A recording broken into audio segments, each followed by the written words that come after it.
नमस्कार, स्वागत है आप सबका आपके अपने चैनल चार भुजाई मित्र पर। तो आज के वीडियो में हम देखेंगे कि कैसे आप पीटीटी 2026 का जो फॉर्म है वो आप आवेदन कर सकते हैं। सबसे पहले आप देखें तो आपको पीटीटी के ऑफिशियल साइट पर आ जाना है और उसके बाद में यहाँ पर आपको अभी के टाइम में आप देखें तो सिर्फ आपको बीएड 2 ईयर वाला कोर्स का ऑप्शन देखने को मिल रहा है।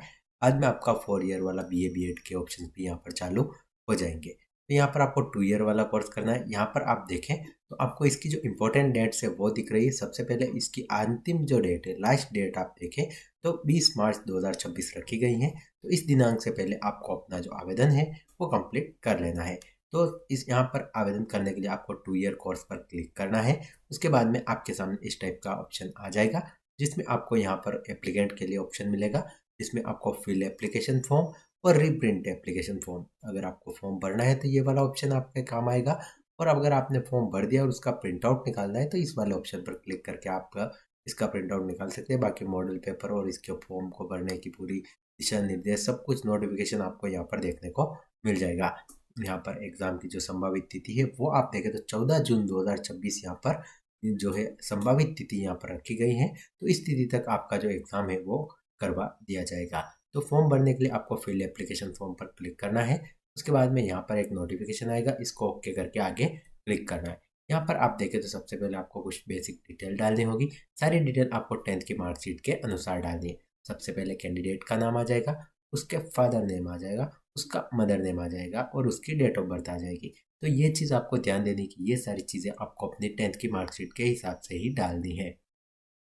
उसके बाद में आपको अपनी ईमेल आईडी लिखनी है, अपने जो मोबाइल नंबर है वो दर्ज करने हैं, अपने माता पिता या किसी और के अल्टरनेट मोबाइल नंबर भी आपको दर्ज कर लेने हैं, अपने मोबाइल नंबर दर्ज करने हैं। पेमेंट ऑप्शन आपको सेलेक्ट करना है। ई मित्र और बैंकिंग का ऑप्शन मिलता है, तो मैं आपको सजेस्ट करूंगा आप बैंकिंग वाला ऑप्शन चूज़ कीजिए। यूपीआई से आपका पेमेंट हो जाएगा और उसके बाद में प्रोसीड पर क्लिक करना है। उसके बाद में आप देखें तो आपके सामने फ़ोटो अपलोड का ऑप्शन आ जाएगा, जिसमें आपको अपना लेटेस्ट पासपोर्ट साइज़ फ़ोटो जो कि 100 KB से कम का होना चाहिए, तो यहाँ पर आप देखें तो अपलोड करना है। उसके बाद में आपको अपना जो सिग्नेचर है ब्लू या ब्लैक कलर का जो पेन है उससे आपको जो वाइट कागज़ पर साइन करके स्कैन करके अपनी कॉपी है वो अपलोड करनी है, और यहाँ पर लेफ्ट अंगूठे का निशान यहाँ पर अपलोड करना है। ये सभी चीज़ें करने के बाद आपको नेक्स्ट पर क्लिक करना है। उसके बाद अगले ऑप्शन में आपको जेंडर चूज़ करना है। आपका जो भी जेंडर है वो आप लिखेंगे। यहाँ पर आपकी वैवाहिक सिंगल है मैरिड है क्या है वो आपको यहाँ पर चूज़ करना है। अगर आप मैरिड चूज़ करते हैं तो आपको अपना हस्बैंड या वाइफ का नाम भी यहाँ पर लिखना होगा। उसके बाद में बोनाफाइड डिटेल में आपको अपना स्टेट चूज़ करना है, अपनी डिस्ट्रिक्ट का नाम लिखना है। उसके बाद में यहाँ पर कैटेगरी का ऑप्शन आ जाएगा। आप जनरल ईडब्ल्यूएस किस कैटेगरी से बिलोंग करते हैं, एसटी एससी ओबीसी, वो आपको यहाँ पर चूज़ करना है। अगर आप माइनॉरिटी में आते हैं तो यस, अन्यथा इसे आप नो कर देंगे, और अगर आप माइनॉरिटी में आते हैं तो उसकी जो टाइप है वो आप यहाँ पर चूज़ कर लेंगे। ओनली एसटी कैंडिडेट के लिए आप देखें तो स्पेसिफिक एरिया का ऑप्शन दिया गया है। तो अगर आप एसटी कैंडिडेट है और आप स्पेसिफिक एरिया से बिलोंग करते हैं तो आप यस करेंगे, बाकी इसे नो कर देंगे। यहाँ पर अगर आप तलाकशुदा है तो यस नो कर देंगे, विधवा है तो अपने हिसाब से यस नो कर देंगे।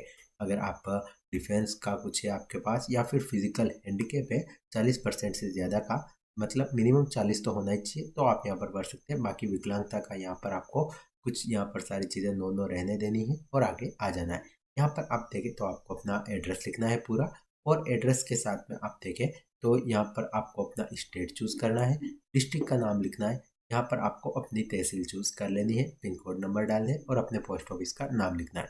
अगर आपका परमानेंट एड्रेस और पत्राचार का पता दोनों सेम है तो इस चेकबॉक्स को राइट करेंगे, ऑटोमेटिकली ये एड्रेस यहाँ पर आपका आ जाएगा। उसके बाद में अगला जो ऑप्शन है वो आपका पेरेंट्स की एनुअल इनकम। आपके पेरेंट्स की एनुअल इनकम जीरो से कितनी है, 2 लाख रुपए, 4 लाख रुपए, वो आपको यहाँ पर चूज़ कर लेनी है। उसके बाद में ये सबसे इम्पोर्टेंट है, यहाँ पर आपको अपने एग्ज़ाम का मीडियम चूज़ करना है। आप हिंदी मीडियम में पेपर देना चाहते हैं तो हिंदी चूज़ कर लेंगे। उसके बाद में यहाँ पर आपको 2 डिस्ट्रिक्ट जहाँ पर आपके एग्ज़ाम सेंटर आपको मिलने चाहिए, तो वो आप अपने हिसाब से जो भी आपको नज़दीक लगे या सही लगे, जो आपके लिए कंफर्टेबल हो, वो आप यहाँ पर चूज़ कर लेंगे। उसके बाद में अगला जो ऑप्शन आएगा वो आपका क्वालिफिकेशन का आ जाएगा, जिसमें आपको कुछ एक चीज़ें भरनी होगी। यहाँ पर मैं बता देता हूँ। सबसे पहले आपको अपना जो बोर्ड का नाम है वो यहाँ पर चूज़ कर लेना है। कौन सी ईयर में आपने 10th पास की, सेकेंडरी, वो लिखना है। यहाँ पर कितने 600 में से आपको कितने नंबर मिले वो लिखने हैं, ऑटोमेटिकली परसेंटेज आ जाएंगे।